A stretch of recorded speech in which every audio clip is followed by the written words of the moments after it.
Ludum Dare, 48 hours to make a game based on the theme Harvest. Now obviously there are a bunch of farming games out there with different mechanics, but I wanted to do something a little bit different. So here's the plan. There are a bunch of farmers who are trying to harvest your crops, and to protect yourself against them, you have to plant more crops to attack the pack of farmers back till they get whacked and crack and backtrack to the outback like a sad sack getting payback. Sorry, didn't mean to sidetrack.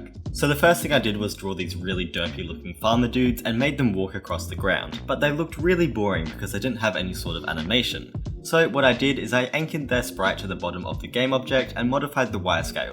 And together this looks pretty swag. But the farmer can't die, and that is just unacceptable. So I drew this corn boy.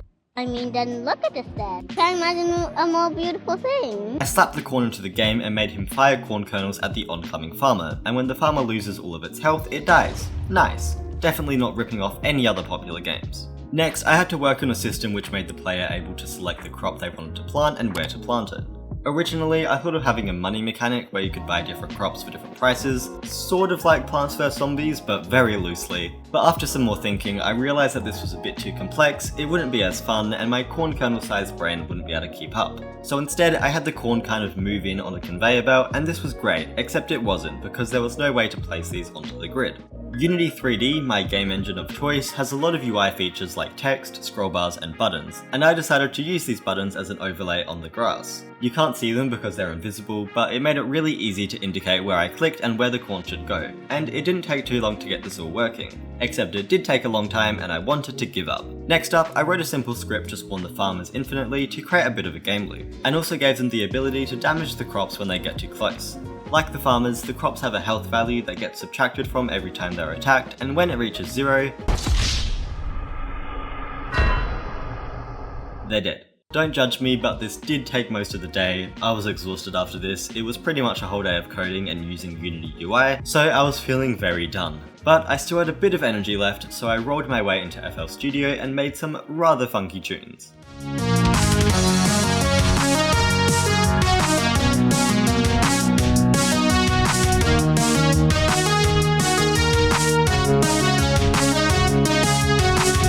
I finished my night off by winning at some Mario Kart, went to bed, woke up, believe it or not, screamed into the dark abyss and got back to work. Now, corn is great, it is the food of all time, mother shuckers, but for a small game I wanted to add some more variety with some other crops. First up we have wheat, which shoots bullets that pierces through lines of farmers. It does a bit less damage than corn, but it can be pretty helpful when a huge wave of farmers is approaching. I also made some cotton, which causes a sort of stuck effect on the farmer for a bit. Potatoes, which act as a meat shield essentially, they don't do anything, they just have a lot of health. Pumpkins, which hurl projectiles causing splash damage in a 3x3 area. And finally the pea shooter, which shoots 3 different bullets splitting out to the sides. So I guess you could call it a split pea. That was funny. I got into a really artsy mood at this point, so I thought it would be fun to add some more diversity to the farmers as well.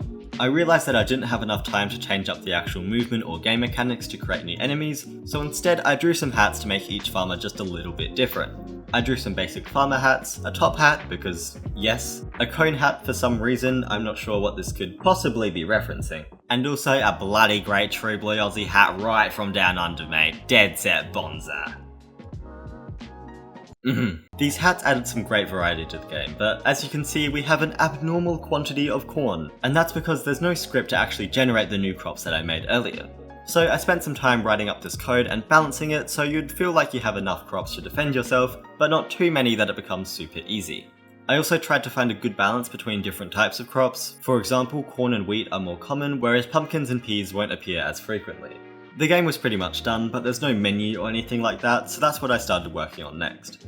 I initially thought of just naming the game Corn, because I'm quirky and not like other game developers, but instead I went for Corntacular Spectacular, because of course I did. I linked up all of the menus and yeah, the game was finished.